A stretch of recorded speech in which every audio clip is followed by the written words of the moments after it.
Et bien salut à tous et à toutes. Après de longs mois d'attente, on a enfin eu le droit à la suite d'Horizon Zero Dawn. Et qui dit suite, dit aussi nouvelle machine, et il y en a eu un bon paquet dans ce nouvel opus. Plus que ce que j'imaginais. Alors dans cette vidéo, on va voir ensemble quelles sont les nouvelles machines et leurs capacités. J'ai déjà fait 2 vidéos sur le premier jeu, l'une sur le lore et une autre sur les machines. Je ne parlerai donc pas des anciennes machines, ni du lore du jeu. Pour ça, je vous invite à aller voir mes 2 anciennes vidéos. Elles datent un peu, mais il y aura toutes les infos dont vous avez besoin si vous voulez connaître les origines des machines. Sur ce, c'est parti. Le pillard. Notre première machine est une machine d'acquisition très similaire en apparence aux charognards du premier jeu, mais en plus petite. Elles sont des machines de bas niveau conçues pour récupérer et réutiliser les matériaux des machines détruites, tout comme les charognards. Son apparence est tirée des hyènes et ils se déplacent toujours en meute. Elles n'attaquent pas forcément à vue et vont plutôt se concentrer sur leur tâche de récupération de ferraille. Pour ce qui est de leurs attaques, on est dans quelque chose de très simple vu leur bas niveau. Elles vont essentiellement vous sauter dessus ou vous charger, et leur gueule est capable de lâcher des impulsions causant des dégâts. Ils peuvent également tirer des boules d'énergie semblables au tir du veilleur rouge. Ou alors créer une boule d'énergie agissant comme du mortier. Le long nez.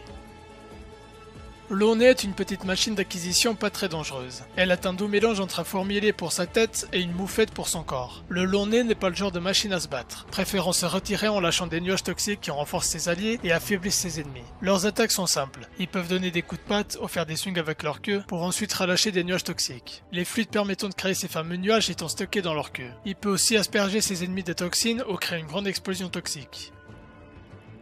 Le laboureur. Les laboureurs sont des machines d'acquisition semblables aux Triceratops déployées depuis des générations. Leur fonction à la base était de s'occuper du sol et de planter des graines. Après les dysfonctionnements, ces machines paisibles sont devenues hostiles et ont commencé à trop fertiliser le sol, les rendant plus sensibles. De plus, ils ont arrêté d'aller au creuset pour leur entretien, ce qui a entraîné leur usure et panne. Néanmoins, l'un des laboureurs finit par se rendre à un creuset et là, Héphaïstus initia des modifications sur cette machine, créant un nouveau modèle, le Pentacorne, une machine plus axée combat. À partir de leurs cornes, ils peuvent tirer des projectiles adhésifs. Ils peuvent soit cracher plein de projectiles ou planter leurs cornes dans le sol pour créer une longue vague de colle adhésive. Ils peuvent aussi se servir de leur abdomen pour cracher des vagues de rochers sur le côté ou le faire avec leur tête pour tirer plus loin. Le fouisseur. Les fouisseurs sont des machines d'acquisition de taille moyenne ressemblant à des phacochères mais en plus gros. Ces machines possèdent 2 énormes scies circulaires sur leur mâchoire qui leur servent à couper les matériaux ou à attaquer. Bien que leurs corps soient très massifs et bien blindés, les fouisseurs restent plutôt rapides, notamment quand ils chargent leurs ennemis. Ils se déplacent toujours en troupeau de 2 à 4 fouisseurs et sont pas mal agressifs. Pour ce qui est de leurs attaques, ils peuvent charger vers l'avant sur une bonne distance, utilisant leur crochet pour vous embrocher. Ils vont également donner des coups de patte arrière qui ont elles aussi une bonne portée de frappe ou faire des swings sur le côté. Une de leurs grandes forces est le fait d'utiliser leur scie et défense pour ramasser des débris qui vont enflammer ou recouvrir d'acide et utiliser comme projectile ou simplement charger avec. Ils peuvent également lâcher plein de petits projectiles, sauter pour vous planter ou créer des ondes de choc qui l'envoient vers l'avant. La corne sabre. La corne sabre est une autre machine d'acquisition avec l'apparence d'un élan, mais avec un plus long cou. Son apparence générale est semblable à la corne filante et au brouteur, mais lui, il a des cornes plus crochues. Comme beaucoup de machines d'acquisition, la corne sabre se déplace généralement à plusieurs et va soit fuir les humains, soit les combattre s'il est provoqué. Pour ce qui est de ses attaques, il peut enflammer ses cornes et faire des charges, infligeant en plus des dégâts physiques, des dégâts de feu. Il peut également tirer des boules de feu, faire des charges ou des swings et donner des coups de patte arrière ou avant. Bien que la corne sabre soit bien plus forte que ses homologues, étant une machine de bas niveau, elle reste assez simple à combattre. La grande bouche. La grande bouche est encore une machine d'acquisition à l'apparence d'hippopotame. Il est une machine de taille moyenne ayant comme fonction d'aspirer les ressources pour les traiter et les transformer en engrais pour le sol. Ils sont généralement en groupe près des points d'eau. Pour ce qui est de ses attaques, il peut vous charger et attaquer avec sa grande mâchoire. Il arrive à aspirer la terre au sol pour créer des rochers et vous les lancer dessus. Il peut aussi aspirer de l'air pour vous attirer à lui ou vous frapper avec sa mâchoire. Autrement, il peut tirer des projectiles en rafale, faire des explosions de rochers avec son ventre, disperser des débris avec les turbines sur son dos ou rouler sur lui-même pour vous écraser. L'aile des lions. L'aile des lions est encore une machine d'acquisition censée se percher en hauteur et absorber la lumière du soleil à longueur de journée. Il est notre première machine qui ne s'inspire d'aucun animal connu mais d'un dinosaure, plus particulièrement les ptérosaures. Comme toute machine d'acquisition, les Élions se déplacent toujours en groupe. Ils sont très rapides et agiles dans les airs. Pour attaquer, ils se servent de leurs ailes pour frapper ses ennemis. Grâce à l'énergie accumulée avec leurs ailes photovoltaïques, ils peuvent tirer des projectiles plasma depuis leur gueule. Ils sont aussi capables de créer des rayons ou des explosions de plasma et peuvent même charger des débris d'énergie avant de vous les envoyer dessus. Ce n'est pas un ennemi extrêmement dangereux, mais il passe le plus clair de son temps à attaquer depuis le ciel, ce qui le rend relou à affronter. Le grimpeur. Le grimpeur est une machine d'acquisition ressemblant à un babouin avec une longue queue. Il a des petites pattes et une grande mâchoire. Bien qu'il soit petit et faible, il compense cela avec son agilité et le fait que les grimpeurs se baladent toujours en groupe. Ils vont donc utiliser leur grand nombre pour vous acculer et ainsi vous tuer. Pour ce qui est de leur capacité, comme je l'ai dit avant, ils sont très agiles, pouvant faire des bonds dans tous les sens et grimper aux arbres. Ils sont capables d'envoyer depuis leur gueule des projectiles de feu venant le plus souvent à coup de 3 projectiles. Ils ont les habituels coups de queue haut de poing, peuvent vous choper pour vous envoyer dans les airs et vous aveugler en créant une forte lumière depuis leurs yeux. Autrement, ils vont chercher à vous écraser, vous lancer des pierres dessus, lancer une attaque sonore, mais la plupart du temps, ils vont juste vous sauter dessus pour vous attaquer. La brise vague. On attaque enfin une machine un peu plus puissante que toutes celles vues jusqu'à maintenant. Le brise-vague est une machine d'acquisition à l'apparence de plésiosaure. Elle est aussi notre première machine sous-marine, capable de vivre à la fois sous l'eau et sur terre. Sa fonction de base est de filtrer l'eau de ses sédiments pour les ressources. Bien que le brise-vague soit une machine d'acquisition, comme c'est une grande machine, elle a tendance à être plutôt solitaire. Ils passent le plus clair de leur temps dans l'eau, même s'ils viennent de temps en temps sur la terre ferme, mais jamais très loin de l'eau. Pour ce qui est de leurs attaques, ils peuvent frapper avec leur tête, souffler de l'eau en dessous d'eux pour se déplacer plus vite, vous écraser ou balancer des grands jets d'eau depuis sa gueule, ou le dispositif rotatif sur son dos. Pour finir, comme pas mal d'autres machines, il peut vous lancer des débris dessus. Le bondisseur. On passe au bondisseur qui est notre première machine de transport. Il est une machine de taille moyenne ressemblant à un kangourou. Il se déplace généralement en troupeau et peuvent être appelés par d'autres machines pour les soutenir en combat. Pour attaquer, il se sert principalement de ses jambes et de sa queue qu'il va électrifier pour plus de dégâts. Il peut donner des coups de patte et de queue, lancer des petits rochers électriques, créer des explosions électriques en tapant le sol avec ses pattes, ou utiliser une sorte de fouet sortant de son ventre comme arme de mêlée. Avec ce fouet, il peut faire pas mal de choses. Des attaques acrobatiques, charger la masse au bout de son fouet avec de l'électricité, ou vous choper avec. Avec cette griffe sur le ventre, ils peuvent aussi dégager un nuage sapant la santé, réparer les autres bondisseurs ou toute autre machine, ou encore révéler la position d'Aloy et brouiller son focus. Chaque bondisseur possède l'une de ces 3 capacités et ne peut utiliser qu'une d'entre elles. Le gyrodorse.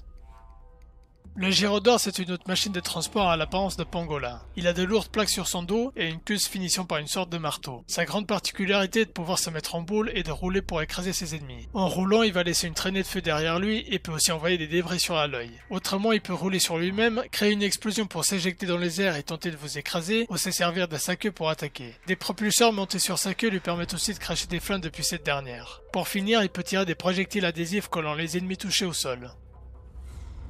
Le galogriffe.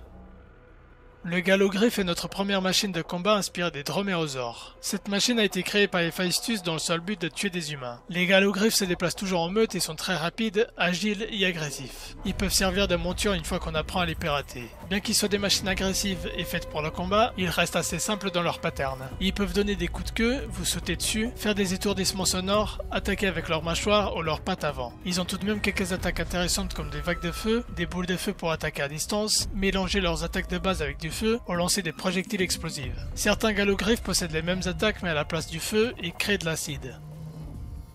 Le pentacorne. Le pentacorne est une machine identique au laboureur mais faite pour le combat. La seule différence au niveau de l'apparence sont les armes qui sont montées sur lui. Donc comme c'est une machine de combat, il possède des attaques et armes supplémentaires pour se battre. Ses cornes peuvent désormais tirer des explosions de feu droit devant lui, cracher du feu ou tirer des projectiles de feu. Sa dernière arme, ce sont les canons montés sur ses pattes arrière. Ils peuvent tirer des grenades à fragmentation et si vous détruisez ce composant, vous pourrez alors l'utiliser comme arme. Le vulpivole.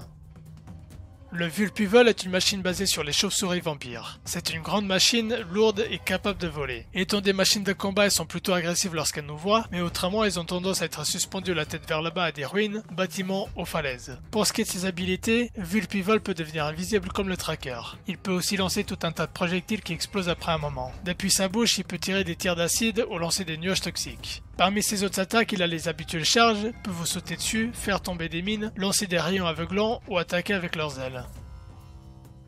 Le carapeste.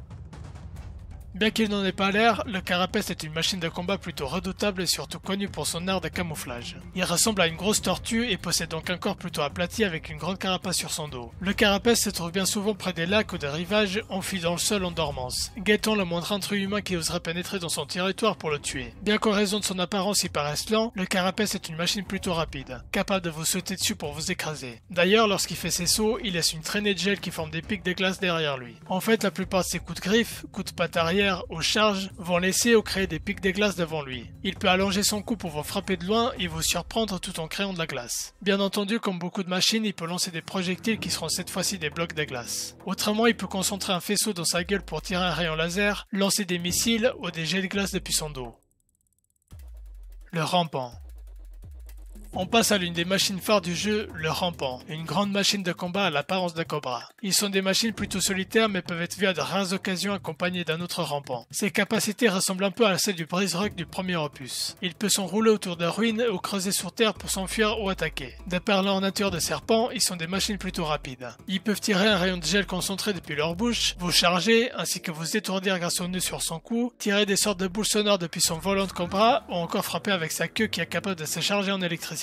Avec sa queue, il peut aussi créer des arcs électriques au sol ou charger son corps pour créer une petite explosion électrique. Une autre version du rampant a des attaques acides. Il va donc faire des jets d'acide ou lancer des projectiles toxiques. La frappe défense. Une autre des machines phares du jeu est la frappe défense. Elle est une grande machine de combat à l'apparence de mammouth. Contrairement au rampant qui est rapide et agile, la frappe défense est lente mais compense cela avec son gros blindage et beaucoup d'armes à distance. Les frappes défense sauvages sont déjà des adversaires coriaces, mais ceux apprivoisés par les rebelles de Regala sont encore mieux équipés, un peu comme les anciens éléphants de guerre. Comme une grande partie des machines de combat de sa taille, il se trouve rarement en groupe de 2 ou plus. Pour ce qui est de ses attaques, sa trompe peut produire du feu en créant de petites ou longues zones de feu ou lancer des rochers enflammés. Le dispositif sur le bas de son dos peut envoyer des missiles, ses défenses peuvent se refermer pour vous attraper, ses pattes avant peuvent se charger en électricité pour créer des ondes de choc, ou il peut se servir de sa trompe pour lancer une attaque sonore vous étourdissant. Pour finir, au niveau de ses yeux, il a 2 pistolets capables de tirer des lasers. Le Massacrépine.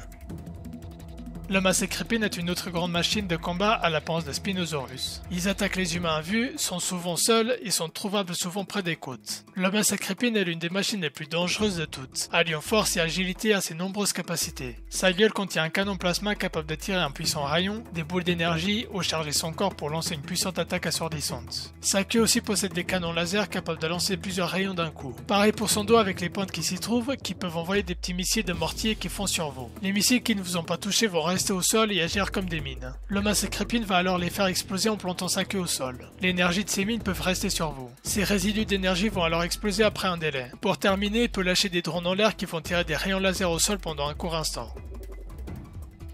Le Spectre.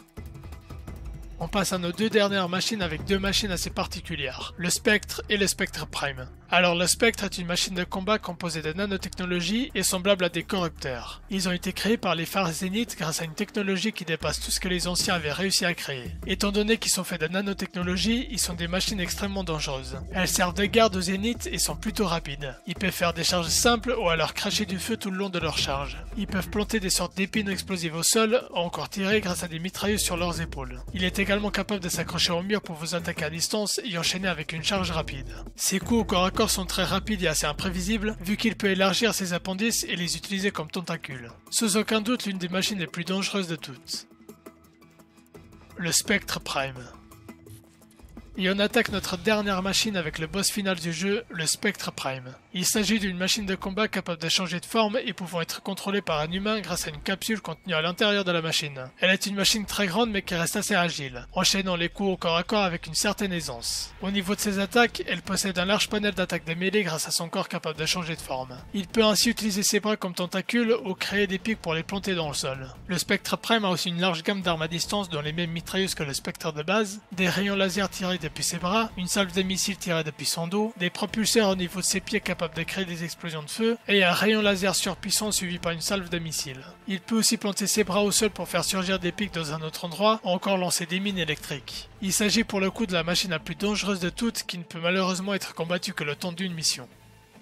Et voilà qui conclut cette vidéo qui aura mis du temps à arriver sur toutes les nouvelles machines d'Horizon Zero Dawn 2. Alors dites-moi quelle est votre machine préférée parmi toutes celles qu'on a vues. Pour moi ça se joue entre la frappe défense et le rampant, qui sont clairement les plus stylés si on oublie le Spectre Prime. Bref, si vous avez aimé la vidéo, le pouce en l'air, l'abonnement et le commentaire, ça fait toujours plaisir. On se retrouve bientôt pour une nouvelle vidéo, d'ici là portez-vous bien et à la prochaine.